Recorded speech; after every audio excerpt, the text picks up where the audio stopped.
और उसके ऊपर दुल्ला साहब आप एक भारतीय जनता पार्टी के इशारों के ऊपर उनके एजेंट बन करके मीडिया के हाथों में अल्फाज की लफ्जों की खेल खेल रहे हैं ताकि आपकी किताब बिक जाए। लेकिन मैं दावे के साथ कह सकता हूं कि जम्मू कश्मीर के लोगों में, कश्मीर के लोगों में आपकी किताब में कोई दिलचस्पी नहीं है। ये मैं लिख के दे सकता हूं क्योंकि article 370 35A special status Jammu Kashmir की आवाम की रूहों में और दिलों में बसता है। आप ही बता दीजिए दुल्ला साहब, आज तक आपकी कितनी किताबें बिक गई?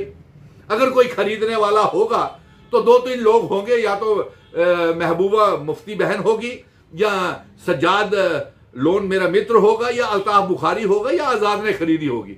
मुझे नहीं लगता कि 100 किताब से भी ज्यादा आपकी कोई किताब बिकी होगी और ना ही आगे बिकेगी। इसलिए ये अल्फाज की लफ्जों का खेल खेलना बंद कीजिए और अपनी ये जो टीआरपी लेने की भाषा है, ये मोदी गोदी मीडिया आपको उछाल रहा है, आप भी उछल रहे हैं, तो इस उछल कूद को बंद कीजिए। अब दूसरी ओर आते हैं, ये जो आप पत्रकार मित्रों अफवाहें देख रहे हैं और जिस तरीके से आपने जो सोशल मीडिया में वीडियोस वायरल हो गई और डॉक्टर फारूक अब्दुल्ला साहब के साथ जो मेरी मीटिंग हुई और आपने जो देखा, वो मैं डॉक्टर फारूक अब्दुल्ला साहब के पास इसीलिए मीटिंग में गया था कि साहब हमने जो जंग, जितनी मेहनत है आर्टिकल 370 35A स्पेशल स्टेटस की वापसी के लिए, रियासत के दर्जे की वापसी के लिए जो हमने जंग लड़ी है, इस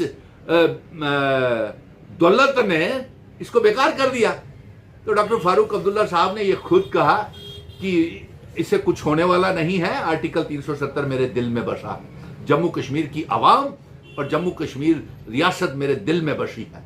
और फिर ये जो आप पत्रकार मित्र ये तरह तरह की आवाजें उठा रहे हैं, हाँ, अगर कोई जम्मू का डोगरा बेटा राज्यसभा में चले जाता है तो इसमें बुराई भी क्या है, क्योंकि जम्मू कश्मीर के नल्ले 28 एमएलए डोगरा खुद को कहने वाले, पीएमओ मंत्री जितेंद्र सिंह मेंबर पार्लियामेंट और जुगल किशोर जी तो कोई बात कर ही नहीं रहे। होम मिनिस्टर साहब भी अपनी वादा खिलाफी कर रहे हैं, प्राइम मिनिस्टर साहब भी रियासत के दर्जे से वादा खिलाफी कर रहे हैं। 28 एमएलए की मीटिंग ली इन्होंने, उसके बावजूद भी एक ने भी मांग नहीं की कि रियासत का दर्जा वापस किया जाए। तो इसलिए उनके साथ ये मेरी मीटिंग हुई थी। डॉक्टर फारूक अब्दुल्ला साहब एक कदावर नेता हैं, हमारे इंडिया अलायंस के नेता हैं, और ये सरकार डॉक्टर फारूक अब्दुल्ला साहब की क़यादत में चीफ मिनिस्टर उमर अब्दुल्ला साहब की सरकार पूरे 5 साल चलेगी और ये मजबूत सरकार है।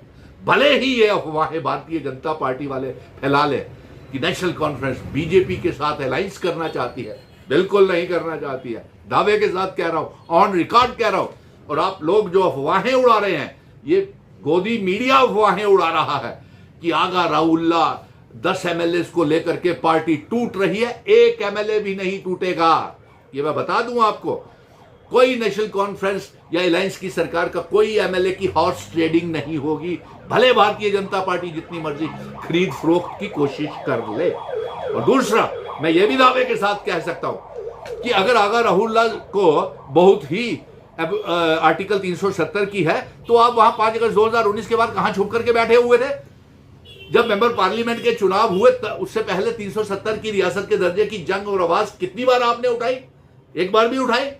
सुप्रीम कोर्ट तक हम गए, जंग हमने लड़ी, तमाम पार्टियों को हमने खड़ा किया। अब जब आपको एक पार्टी ने मेंबर पार्लियामेंट बना दिया, उसी पार्टी को आप धोखा दे रहे हैं, नहीं चलेगा। और दूसरा, अगर आपको इतना ही शौक है अगर राउल्ला को या महबूबा मुफ्ती को या सज्जाद लोन को या अल्ताफ बुखारी को तो या फिर गुलाम नबी आजाद को, तो जाइए जंतर मंतर में बैठिए, भूख हड़ताल के ऊपर इंडेफिनेट हंगर स्ट्राइक पे बैठिए, जाइए लाल चौक पे बैठिए इंडेफिनेट हंगर स्ट्राइक के ऊपर। महबूबा भी बैठे, राउल्ला भी बैठे और उसके साथ सज्जाद लोन भी बैठे। किसने मना किया है? करेंगे आप, कुछ नहीं, जमा जवानी खर्चे करेंगे, अफवाहें उड़ाएंगे, इसके साथ गठबंधन हो रहा है, इतने बिक रहे हैं, इतने, कोई कुछ होने वाला नहीं है।